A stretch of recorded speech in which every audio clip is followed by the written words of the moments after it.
안녕하세요. 포유한율연구소입니다. 오늘도 오래간만에 주간 증시에 대해서 여러분과 대화를 나누고자 합니다. 지금까지는 미국 나스닥 100 기준으로 얘기했는데 이번 시간에는 한국, 미국, 일본 증시도 함께 점검해 봄으로써 향후 전략 또 과거를 어떻게 보면 피드백 한다는 의미도 있고 그런 측면에서 도움이 되지 않을까라는 뜻에서 이 주제를 가지고 나왔습니다. 일단 1월 8일부터 1월 12일 일주일간은 한국은 6일 연속 하락을 했어요. 근데 미국은 포유 환율 예상대로 그 나스닥 100의 경우에는 고점 대비 한 5% 정도 조정을 받았다가 다시 고점 근처에 와 있으니까 뭐 미국도 한국과는 다르죠. 특히 이제 일본 증시는 굉장히 매력적이에요. 제가 2022년 10월 9월부터 계속 미국보다도 오히려 일본 증시가 낫다고 했는데 실제 2022년 10월 이후 그 주가 상승 폭도 니케이 225와 S&P 500 등을 비교하면 일본 니케이 지수 상승률이 가장 높아요. 그래서 이제 중요한 거는 이 분석이죠. 분석을 어떻게 하느냐에 따라서 사실상 한국에 투자한 사람이나 특히 중국에 투자한 사람은 피해 정도가 굉장히 크지요. 한국도 뭐 테마주 중심으로 접근한 사람은 뭐 거의 다 피해를 입고 있는 게 현실이고, 지난해 약 한 7개월, 8개월 그 시장을 주도한 2차전지도 지금 연중 그 최저치까지 하락을 했어요. 52주 최저. 결국은 이제 실적이 수반되지 않으니까 그 이게 테마주로 올라가더라도 뒤늦게 참여한 사람들은, 즉 거품이 발생한 시점에 그 투자한 사람들은 다 희생이 됐죠. 최근에 이제 4분기 실적이 이제 발표되고 있으니까 지금 기관 투자자들이 대부분 많이 보유하고 있는 LG 에너지 솔루션, 또 개미 투자자들도 뭐 2차전지에 지난해 연초부터 거의 7월까지 올인을 했다시피 했는데 대부분 지금 투자 손실을 입고 있는 것도 결국 분석에 대한 실패라고 봅니다. 분석을 하는 이유는 우선 뭐 국가적으로는 어떤 국가, 즉 한국에 투자할 것이냐, 중국에 투자할 것이냐, 미국, 일본에 투자할 것이냐를 선택하기 위해서 분석하는 거거든요. 그래서 제가 지난해 연초, 아니 지난해 연초가 아니네요. 벌써 2년이 됐네요. 2022년부터 제가 중국보다는 뭐 중국은 2021년부터 그 얘기를 했고, 그러니까 미국과 일본 증시에 투자를 해야 되는데 대부분은 이제 한국과 중국에 투자를 많이 했단 말이죠. 그것도 이제 실패 원인이지만은 시장뿐만 아니라 종목 분석을 잘 못한 것도 실패 원인이에요. 제가 이 자전지도 경고를 여러 차례 했어요. LG 에너지 솔루션도 실제 주가보다는 높다, 그 얘기를 해서 하면서 제가 올라갈 때도 경고를 했고, 여기에는 투자할 것이 아니고 차라리 미국이나 일본 니케이 지수나 S&P 500, 나스닥 100 지수에 투자하라는 뜻에서 또 나스닥 100 지수 중심으로 뭐 또 정보를 제공했고요. 결국은 이제 분석을 어떻게 하느냐에 달린 것 같아요. 결국 한국 증시가 이렇게 망가진 이유도 경제 전문가와 그 정권 전문가들의 분석 실패에 있다고 보여.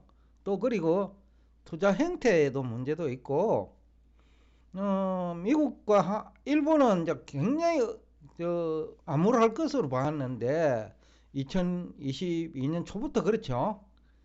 근데 이제 포요 환율 연구소는 2021년부터 사실상 미국 일본 정시에 대해서 긍정적으로 봤어요. 그러니까 지금에 와서 한국 정시는 그때 대비 거의 2021년 6월 말 대비 거의 약 한 24% 하락을 했죠.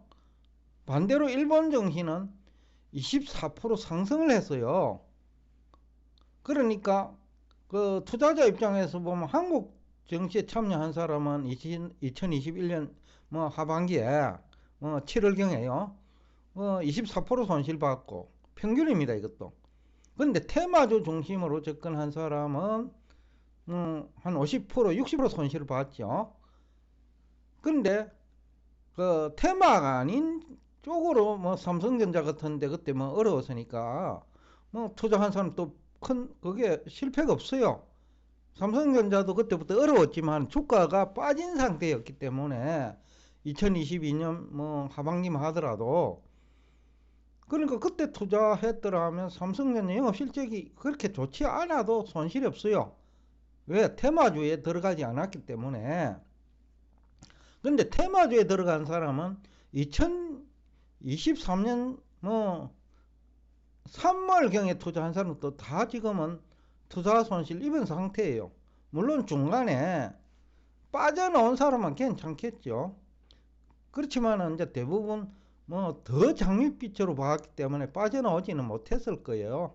그래서 이제 한국 증시가 어려운 거고, 그 다음에 미국이나 일본은 포요 환율 연구소 분석대로 성장률 나쁘지 않고 미국은 그 다음에 상장기업 여금 실적이 수반됐다는 거예요. 제일 중요한 거예요, 이게. 우리가 상장기업에 투자하는 거잖아요.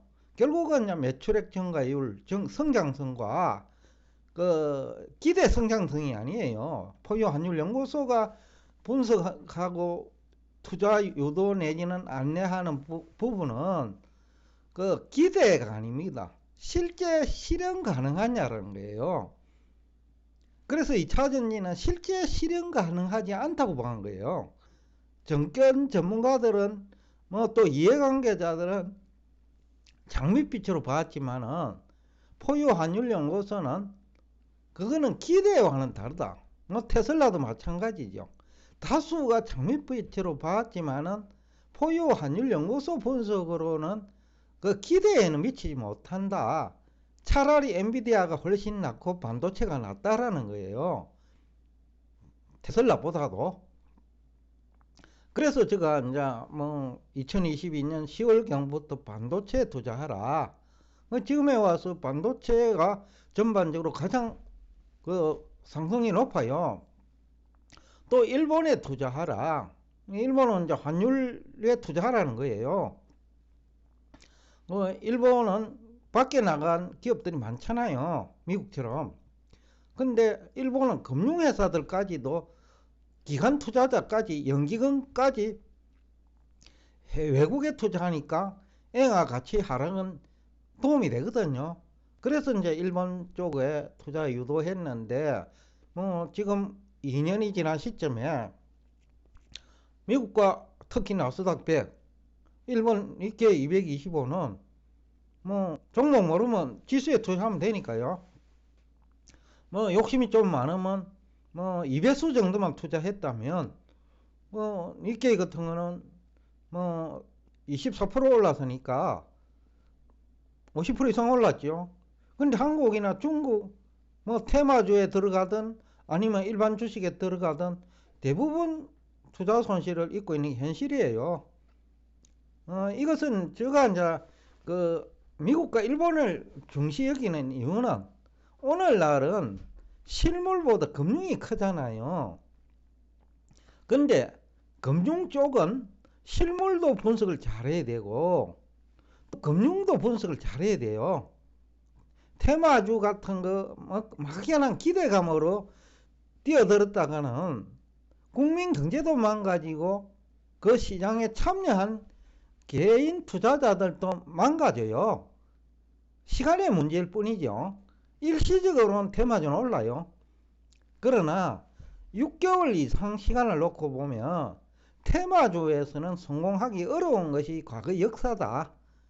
실적이 수반돼야 된다. 그래서 실현 가능한 실적이야지 막연히 수주를 많이 할 거다. 이런 식의 접근은 옳지 않다. 그렇게 되면 국민 경제가 전반적으로 망가지고 개인도 어려워진다. 그래서 오늘날은 금융의 비중이 굉장히 커진 만큼 실물 경제 분석을 하는 경제 전문가의 역할이 굉장히 커요. 또 환율이나 금리, 주가 내지는 가상자산을 분석하는 그 해당 분야 전문가의 역할도 굉장히 중요해요. 그것이 GDP 성장률과도 연결되고 소비와도 연결되고 그 다음에 주택시장도 연결되거든요. 그런데 한국은 그 경제 전문가와 금융 전문가의 수준이 미국과 일본과 비교할 때 턱없이 그 수준이 미달되기 때문에 실물 경제도 어렵고 정시도 어렵고 뭐 외환시장도 어려운 거예요. 그래서 제가 이게 뭐 한 번씩 그 안타까운 마음 때문에 일부 뭐 경제 전문가 제가 많이 보지는 않기 때문에 노출이 많이 되는 사람 정도만 기억해요. 저는 다른 방송 보더라도 뭐 5분 이상 들은 방송은 없는 것 같아요. 공영방송도 그렇고 815도 그렇고 뭐 3프로도 그렇고 815는 제가 출연을 해봐서 출연진을 어느 정도 아니까 아예 보지도 않아요. 815는 3프로에서 가끔 보기는 하는데 뭐 가장 오래 본 시간이 5분 아닐까 싶어요. 그 대부분 뭐 1분 정도 보다가 뭐 방송 뭐 채널 뭐 꺼버리는데 그 이유가 그래요. 한 1분 정도 들어보면 무슨 얘기를 하고자 하는지 알아요. 그런데 근거가 말이 안 된다는 거예요. 예를 들어 부동산을 뭐 2021년도에 홍신대 아마 투자자문사 대표인 것 같은데요. 그분 한 1분 얘기 들어보니 설득력이 없는 거예요. 예? 뭐 예를 들어서 돈이 많이 풀렸다든지 그러면 돈이 많이 풀린 아르헨티나가 집값이 비싸겠네요. 그렇지 않거든요. 아르헨티나가 집값 사요. 그러니까 일본도 돈 많이 풀렸잖아요. 집값 안 올라요. 그러니까 근거가 취약하기 때문에 그 근거를 듣는 순간에 방송 채널 꺼버려요. 그래서 어떤 방송 채널을 시청할 때 그 전문가들의 얘기하는 근거를 중시해야 돼요. 뭐 K 교수도 마찬가지인데 환율을 마치 통화량을 가지고 접근하는 거예요. 그거는 근본이제도 시대에는 설득력이 있지만은 종이화폐 시대에는 보는 통 아니에요. 그리고 돈이 어떤 쪽으로 흐르는지가 중요한 거고 돈이 그 국민 경제를 망가뜨리는 그 시장으로 흐름이 이어지면 뭐 환율 올라가기 마련이에요. 시차를 두고. 그러니까 근거를 들어보면 한 1분 들어보면 그 사람 수준 알거든요. 그래서 제가 이제 그 근거를 중시하는데 일단 주관으로 보면 미국과 일본은 사상 최고치에 가깝고 일본은 사상 최고치를 돌파를 했고 그 다음에 그 한국은 뭐 점점 더 종목으로 보면 테마주가 뭐 자꾸 바뀌면서 그 종목 중심으로 일시적으로 유지가 되다 보니까 뭐 전체 지수의 변화는 없지만은 그 투자자들은 대부분 실패를 하고 오히려 재무구조가 건전한 기업 주식이 비정상적으로 낮은 국가예요. 참 이게 일본이나 미국과 한국의 차이점이에요. 재무 구조가 우량하고 탄탄한 기업은 주가가 허지부지하고, 그러니까 바닥을 해서 뭐 탈출하지 못하고 있고 적정 주가의 수준에도 가지 않고 있어요. 그런데 영업 실적이 나쁘고 뭐 엄격하게 분석을 하면 미래도 별로 아름답지 않은 기업을 마치 대단한 기업으로 호도하면서 그런 주식으로 중심으로 된단 말이에요. 그게 이제 장기적으로는 그 당사자, 투자 당사자도 희생되고 국민 경제도 희생되는 이유 중에 하나예요. 그래서 제가 미국과 일본으로 가라고 하는 가장 큰 이유예요. 한국 정치가 어려운 이유는 좀 더 뭐 다양한 이유가 있는데, 뭐 정치권의 문제도 있고 다양 부동산 이해관계자의 문제도 있고 우리 국민들의 또 뭐 부동산에 대한 애착도 있고 막 여러 가지 이유 때문에 한국 경제도 어렵고 한국 금융시장도 어려운데, 그보다 더 중요한 거는 경제 전문가, 정권 전문가들의 분석 능력이 더 심각하죠. 그래서 이제 어렵고, 뭐 구체적인 얘기를 하면 일본이 경제 성장률을 한국보다 훨씬 못하잖아요. 근데 왜 일본 정시는 사상 최고치를 기록할까요? 기업 이익이 좋다는 거예요. 도요타 등이. 그 다음 니케이 225가 그런 기업이고, 또 최근에 이슈가 되고 있는 로봇도 일본과 미국이 한국보다 훨씬 앞서 있어요. 그런데 이제 시장 환경이 AI도 결국 확장선에서 보면 로봇이거든요. 이런 쪽으로 이제 되니까 일본 경제가 과거에 이제 로봇 중심으로 미래를 보고 투자를 했잖아요. 그러니까 지금 로봇 산업이 이제 뭐 각광을 받으니까 일본 전시가 점프를 하는 거예요. 결국은 그거 성장률도 받쳐주고 기업 이익도 받쳐주는 환경이 조성됐다는 거예요. 근데 우리처럼 뭐 앞에 안 보이는 메타버스라든지 그 다음에 비트코인 관련 주식이라든지 아니면 그 다음에 2차전지 주식이라든지 흐름은 LFP로 가는데 한국의 그 뭐 삼원계 배터리라고 하죠. 그리고 뭐 성능 안전성 어느 것도 중국보다 앞서 있다는 것을 확신하지 못하고, 또 자동차계 다수가 LFP 쪽으로 가고 있는데 그것을 부인하면서까지 한국산 배터리의 미래가 밝다라는 식으로 막 주장을 했는데 뚜껑을 열어보니 그렇지 않다라는 거예요. 그래서 이게 분석이 더 중요하다. 이 금융시장이 실물경제보다 크기 때문에 이제는 금융시장에서 아니면 금융시장의 기초가 되는 실물경제 분석이나 그 금융시장 분석에 실패하면 국민경제는 망가지는 것이, 그것이 오늘날 실물경제보다 금융시장이 큰 선진국 대부분 국가의 현실이에요. 그래서 오늘 하고자 하는 얘기를 요약하면 주관 정시를 가지고 얘기를 하지만 결국은 이 주관이 이렇게 되는 이유가 지금까지 제가 한 분석 능력의 차이 때문이다. 그러니까 여러분들은 뭐 시청자 입장에서는 그 분석하는 사람, 즉 전문가들이 가지고 나오는 근거 자료가 설득력이 있는지 없는지 정도는 판단할 수 있는 능력을 기르자라는 얘기를 하면서 오늘 여러분과 대화를 여기서 끝내겠습니다.